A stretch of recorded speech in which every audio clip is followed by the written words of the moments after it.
High বন্ধুরা, north কোরিয়ার dictator Kim জন উন তার দেশের জনগণের জন্য এমন কিছু আইন বানিয়ে রেখেছে যেটা দেখার পর বলবেন একজন মানুষও এমনটা কিভাবে করে। তাহলে চলুন রুলগুলো দেখে আসি। Rule number 1, the portrait punishment. North কোরিয়াতে এটাই নিয়ম যে তাদের প্রত্যেক ঘরে ঘরে তাদের লিডারদের ছবি থাকতে হবে।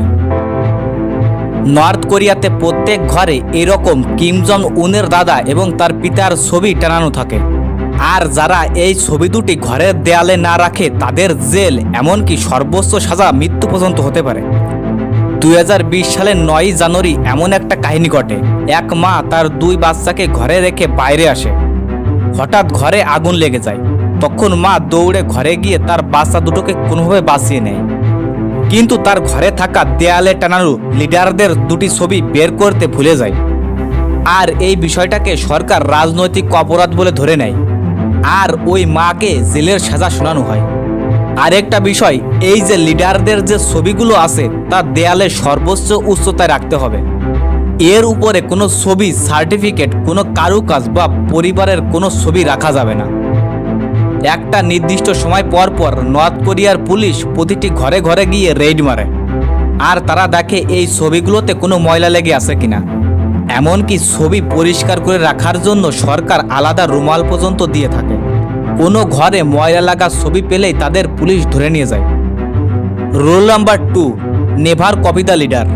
যেমন বিভিন্ন দেশের মানুষ তাদের নিজের ইচ্ছামতো হেয়ার স্টাইল করে থাকে, কেউ শাহরুখ খানের মতো, কেউ বা সালমান খানের মতো। কিন্তু নর্থ কোরিয়াতে এসব চলে না। পুরুষরা শুধুমাত্র এই 10টি স্টাইলেই চুল কাটতে পারবে। তাদের এই 10টি স্টাইলের মধ্যে যে কোনো একটিকেই বেছে নিতে হবে। আর মেয়েরা এই 18টা স্টাইলের মধ্যে যে কোনো একটি বেছে নিতে পারবে। আর মনে রাখতে হবে, এর থেকে বড় অপরাধ হলো কিম জন উনের স্টাইলে হেয়ার কাটিং করা। সে যেভাবে হেয়ার স্টাইল রাখে দেশের কেউই সেরকম হেয়ার স্টাইল করতে পারবে না। Rule number 3, everybody is soldier. North কোরিয়াতে মিলিটারি সার্ভিস সবাইকে দিতেই হবে। 17 বছর বয়সে যত পুরুষ ছেলে আছে তাদের 10 বছরের জন্য, আর যত মেয়ে আছে তাদের 7 বছরের জন্য মিলিটারিতে যেতেই হবে এবং দেশের জন্য সেবা করতে হবে। Rule number 4, everybody is criminal.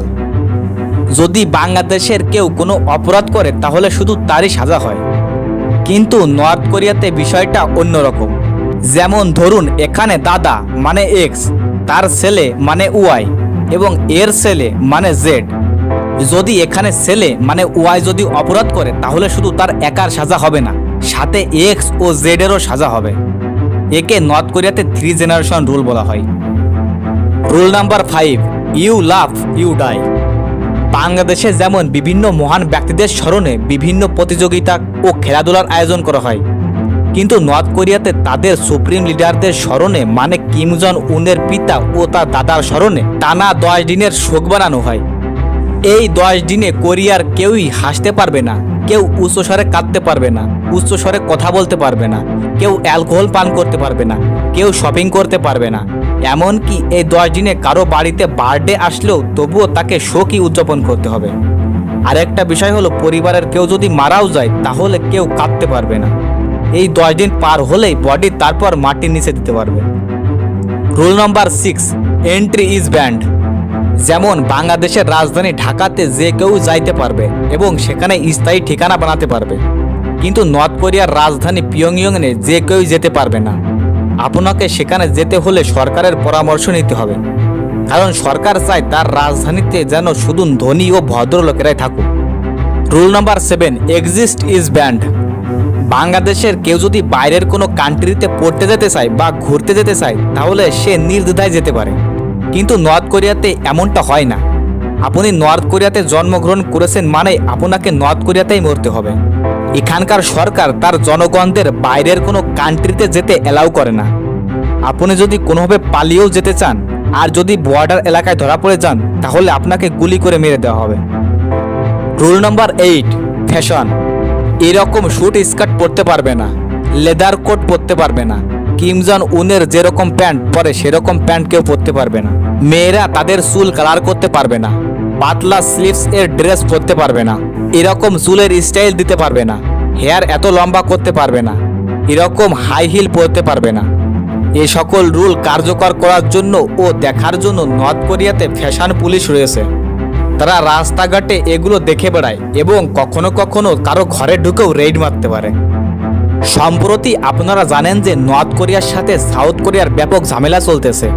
এদের মধ্যে উত্তেজনা এতটাই যে এই যে বেলুন দেখছেন, এরকম হাজার হাজার বেলুনের নিচেই সুতায় ময়লা আবর্জনা বেঁধে নর্থ কোরিয়ার লোকজন সাউথ কোরিয়াতে ফেলে দেয়। অ্যাকচুয়ালি কিম জন উনের মতো এরকম হারামি ডিক্টেটর পৃথিবীতে আর কোনো দেশেই নাই। সে যদি বাংলাদেশের মতো কোনো দেশের ডিক্টেটর হতো তাহলে অবশ্যই এতদিন তার পতন হয়ে যেত।